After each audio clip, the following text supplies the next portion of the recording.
Bangka ya. Berdasarkan penelitian yang ahli lakukan, apa yang sebenarnya menjadi penyebab sulitnya penambang yang tidak sesuai dengan kaidah tersebut ditertibkan di wilayah Bangka? Ya, baik. Pertama memang akses terhadap perizinan itu yang melihat cukup sulit. Jadi ketika saya wawancara, mengapa Anda karena pertama tidak ada fasilitasi dari negara, baik pemerintah maupun pemerintah daerah, sehingga pasif. Karena aktif itu ada di PT Timah yang menawarkan kemitraan, dan pintu-pintu itu memang dalam konteks riset saya memang tidak terjadi, tapi suka tidak suka mau tidak mau itu tetap penambangan tanpa izin dan melanggar. Lalu menyambung dengan keterangan ahli barusan, sehubungan dengan hal tersebut, maka terkait penambangan yang tidak sesuai dengan kaidah atau tanpa izin tersebut, siapa yang seharusnya bertanggung jawab terhadap hal tersebut? Ya, terkait penegakan hukumnya. Ya, dalam konteks penegakan hukumnya, yang pertama dalam konteks penegakan hukum pidana ya Pak, karena dia tidak ada izin, maka rezimnya adalah rezim pidana. Pasal 158 Undang-Undang Minerba. Kalau dia berizin, maka dia masuk ke rezim pembinaan dan pengawasan dari pemerintah dan pemerintah daerah sesuai dengan PP 55 tahun 2010 tentang pembinaan dan pengawasan pertambangan mineral batubara. Lalu kami kaitkan juga dengan keterangan ahli sebelumnya mengatakan bahwa ada sebenarnya tanggung jawab negara di situ. Nah, dalam kaitannya maraknya tadi penambangan tersebut dengan fakta-fakta yang tadi ahli sebutkan, dalam hal ini apa yang menjadi tanggung jawab negara terkait adanya fakta-fakta tersebut, ahli? Ya, tanggung jawab negara dari dua sisi Pak, preventif dan represif.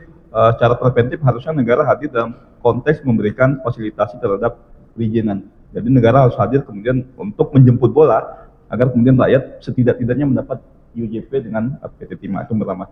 Dalam konteks represif ya tanggung jawab itu adalah penegakan hukum pidana pasal 158 dan pasal 161. Jadi harus ditegakkan karena ini perbuatan melanggar hukum yang memang punya dampak luar biasa terhadap kerusakan ekologi, dan ini akan membahayakan kelestarian alam, membahayakan anak cucu Pak. Karena lingkungan hidup yang baik dan sehat itu adalah bukan warisan nenek moyang Pak, dia adalah titipan anak cucu rakyat Bangka Belitung yang harus juga mendapatkan akses terhadap sumber daya alam, air bersih, udara bersih, tanah yang kemudian pulih dari kerusakan lingkungan, sehingga ketika itu tidak terjadi, ya negara kemudian harus bertanggung jawab Pak. Baik, lalu dalam hal negara, apabila negara tidak melakukan hal yang tadi ahli sebutkan barusan, lalu siapa yang harus menanggung pertanggungjawaban tersebut? Atas kerusakan lingkungan yang terjadi. Ya, saya membagi degradasi Pak. Jadi siapa sih yang mula-mula bertanggung jawab apabila terjadi kerusakan dan atau pencemaran? Pertama adalah pemegang IUP dan jadi sekaligus ya kumulatif dengan pelaku perusak. Jadi pemegang IUP karena itu wilayah IUP-nya. Yang kedua adalah pelaku perusak karena ada azas polluter principle. Siapa yang mencemari, siapa yang merusak, dia harus bertanggung jawab. Apalagi dalam konteks hari ini ya, kepentingan lingkungan hidup itu benar-benar harus dibela pro natura dalam konteks penegakan hukum lingkungan.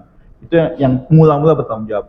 Nah, ketika kemudian pertanggungjawaban itu tidak memenuhi kapasitas kapabilitas oleh pemegang IUP dan pelaku pencemar atau pelaku perusak, maka negara harus hadir. Karena itu kewajiban konstitusional sesuai dengan Undang-Undang Dasar bahwa ya negara harus memberikan lingkungan hidup yang baik dan sehat bagi warga negara. Dalam kaitannya dengan adanya perjanjian kemitraan antara anak perusahaan BUMN dengan perusahaan swasta. Dalam hal ini swasta tersebut tidak memiliki IUP dan juga tidak melakukan penambangan secara langsung. Nah, prinsip siapa yang merusak dan yang membayar itu apakah bisa ditagihkan juga kepada pihak swasta tersebut? Iya, bisa Pak, karena dia yang menjadi pelaku perusak, apalagi dia tidak punya legal standing karena dia tidak memiliki perizinan di sektor minerba.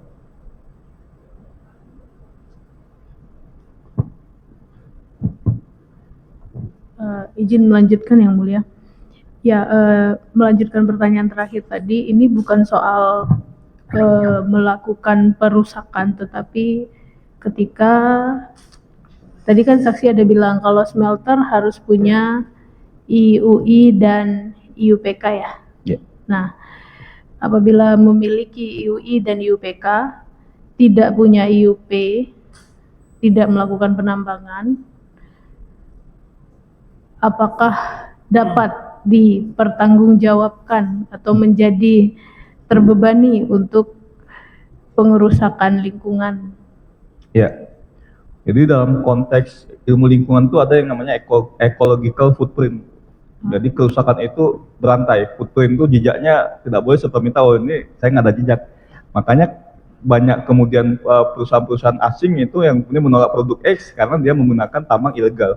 Termasuk ketika Apple tidak jadi masuk ke Indonesia karena ya produknya kita itu dianggap produk yang merusak lingkungan. Jadi kalau bicara mengenai teori ecological footprint, rangkaian itu masuk, Bu. Jadi si pelaku perusahaan, kemudian pemegang IUP, sampai dengan smelter yang menerima hasil pemegang itu ada jejaknya semua. Dan jejak lingkungan itu ya DNA-nya jelas, Bu. Dan itu bertanggung jawab semua dalam konteks jejak tadi, footprint tadi itu. Dan itu terjadi dalam konteks dunia internasional. Dunia lingkungan begitu. Kayunya Indonesia ditolak karena gara-gara ya illegal logging. Ya perusahaan-perusahaan itu ya kemudian juga di blacklist oleh oleh produsen atau konsumen dunia karena memang jejak itu adalah jejak perusahaan lingkungan. Di Indonesia sudah berlaku itu? Ya, dalam konteks Undang-Undang 32 tahun 2009 saya memaknai pelaku pencemaran perusak itu tidak hanya pelaku yang secara langsung secara materi melakukan itu, tapi kemudian pelaku pencemar itu adalah rangkaian tadi itu sesuai dengan teori ecological footprint tadi itu. Ya, kalau teori itu sudah diabsorb belum dalam peraturan di Indonesia? Ya, jadi begini Bu, dalam konteks hukum pertambangan itu ada 3 kebenaran yang harus kita uji. Yang pertama adalah kebenaran normatif, ya, tertuang dalam pasal-pasal di regulasi. Yang kedua adalah kebenaran teoretik, bicara mengenai kaidah-kaidah teori, dan yang ketiga adalah kaidah filosofik. Dalam konteks bahwa ya sumber daya alam itu dikuasai negara terus besar-besar kemakmuran rakyat, dia itu titipan anak cucu, tidak boleh kemudian dieksploitasi, bahwa anak cucu tidak boleh di masa depan itu menghirup oksigen itu dengan membeli di kantor di karena hutannya kita habiskan. Generasi mulia, generasi saya, generasi Pak PH, JPU sekarang kemudian menghabiskan hutan kita, sehingga 20 tahun lagi tidak ada hutan, kemudian anak cucu kita beli oksigen itu di Indomaret, dia jadi produk laboratorium, bukan produk hutan. Kenapa? Karena kita membiarkan penambangan di Bangka Belitung begitu rusaknya, di Sumatera Selatan begitu rusaknya, dan kita biarkan. Nah, dalam konteks filosofi itu, maka seluruh kerusakan yang kemudian disebabkan oleh generasi saat ini, itu dalam konteks keadilan generatif secara filosofis harus kita perjuangkan agar kemudian anak cucu kita juga merasakan oksigen yang sama, karena pohonnya itu dipulihkan, dia juga bisa merasakan air bersih yang sehat dan baik karena kita menjaga air, dan juga merasakan udara yang baik karena kita menjaga lingkungan. Dalam konteks filosofi demikian, Bu. Ya, ya boleh itu pendapat ahli, tapi menurut kami karena ini mengenai penegakan hukum ya, jadi harus memperhatikan juga asas legalitas, bahwa kalau aturannya belum ada ya jangan disalah-salahin dong gitu ya. Kemudian selanjutnya terkait apa ya tadi, kepada ahli keuangan negara. Sudah terima kasih ahli. Ya, silakan. Iya, yang mau kami tanyakan adalah siapa yang berwenang melakukan penghitungan atas kerugian negara, karena tadi kan ada ahli sampaikan tentang hak negara yang berkurang dan kewajiban negara yang timbul merupakan bagian dari keuangan negara. Nah, siapa yang boleh menghitung kerugian ketika hak dan kewajiban ini diperhitungkan? Baik, jadi saya ingin menyampaikan kalau di dalam kerugian negara itu ada 3 aspek yang harus kita urai. Yang pertama, siapa yang bisa menyatakan kerugian negara. Kedua, siapa yang menghitung kerugian negara, dan siapa yang berwenang menetapkan kerugian negara. Saya menulis di dalam catatan saya bahwa yang dimaksud dengan siapa yang menyatakan itu adalah para penyidik. Tapi kan penyidik itu tidak ahli. Iya, Oleh karena itu, penyidik ketika menyidik suatu kasus, dia memerlukan backup atau dukungan dari seorang ahli, supaya dia bisa tahu di sana ada atau tidak kerugian negara, untuk kemudian dia nyatakan dan kemudian dia sidik. Tapi soal besarannya belum jadi masalah. Nah, ketika dia nanti akan menuntut, dibutuhkan besaran. Oleh karena itu dibutuhkan siapa yang bisa menghitung kerugian negara. Yang bisa menghitung kerugian negara itu adalah seorang auditor. Nah, auditor itu siapa? Adalah mereka yang memiliki kompetensi di bidang audit. Jadi mereka yang berhak melakukan itu. Nah, siapa? Karena keuangan itu ada dua sisi, ada dua jenis. Yang pertama adalah keuangan negara atau publik, seperti yang disampaikan tadi. Kedua adalah keuangan sektor privat. Nah, ini auditornya sebenarnya bermainnya hanya di kredit, tetapi mereka beda. Yang satu pendekatannya adalah manfaat non moneter. Jadi seperti kalau kita berbicara peradilan ini manfaatnya apa? Nggak ada ukuran uangnya. Tetapi kalau dihitung dengan uangnya bisa luar biasa. Nah, private, setiap uang yang dikeluarkan dia selalu tanya, nilai moneternya berapa yang diperoleh keuntungan. Nah, oleh karena itu, karena yang digunakan adalah uang negara, maka auditor yang bisa menghitung kerugian negara, saya selalu menyampaikan sebaiknya adalah para auditor pemerintah. Siapa auditor pemerintah itu?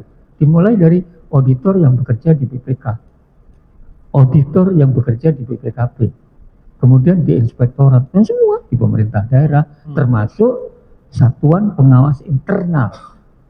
Ya. Oleh, karena kita jangan sampai terjebak bahwa satuan pengawas internal, loh itu kan orang intern, bukan, dia bekerja untuk orang luar itu, untuk yang sudah jelas ya. Siap. Selain BPK ada juga yang lain, BPKB dan inspektorat dan lain-lain, sudah dijawab. Siap. Silakan pertanyaan yang lain. Dilanjutkan yang mulia. Baik, kalau begitu kan berarti atas perhitungan tadi yang ahli sebutkan terkait siapa yang berhak, lalu ahli tadi sempat menyebutkan bahwa harus ada alat ukur yang jelas untuk menentukan besar kerugian tersebut, betul ya ahli ya? Sehingga ada kerugian yang nyata dan pasti. Betul. Dan tadi ahli juga menyebutkan bahwa tidak boleh ada asumsi dalam perhitungan tersebut, betul ya ahli ya? Betul. Dalam hal laporan kerugian negara yang dibuat hanya dibuat berdasarkan dari berita acara pemeriksaan saja. Apakah hal tersebut adalah sesuatu yang dapat dikatakan nyata dan pasti? Atau itu sebuah asumsi saja dari hasil bacaan berita acara pemeriksaan? Oh, bukan. Laporan yang disampaikan itu 2-3 lembar itu sebenarnya kertas kerjanya banyak sekali itu. Ingat, ini Banyak ahli bukan sekali, auditor ya. Ahli ini bukan auditor. Jadi silakan pertanyaan yang lain.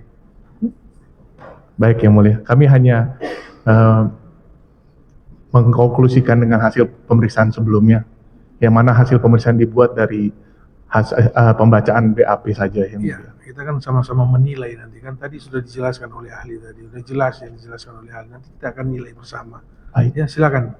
Mungkin pertanyaan terakhir yang mulia, berarti ahli tadi menjelaskan harus ada prinsip-prinsip yang digunakan oleh auditor dalam menentukan kerugian negara tersebut, betul ya ahli ya? Betul, tapi kan sebagaimana disampaikan yang mulia, saya bukan auditor. Betul. Mestinya ditanyakan tadi itu. Betul. Apabila penentuan kerugian perhitungan yang tadi ahli sebutkan didapatkan bukan dari hasil kaidah-kaidah yang seharusnya digunakan oleh auditor, apakah penentuan kerugian tersebut dapat digunakan, ahli? Tadi saya sampaikan terakhir itu penetapan kerugian negara itu dilakukan oleh majelis hakim. Maka hasil yang tadi itu nanti akan sampai di yang mulia, nanti yang mulia yang akan menetapkan. Jadi saya tidak bisa menjelaskan. Baik, kami cukup yang mulia. Baik ya.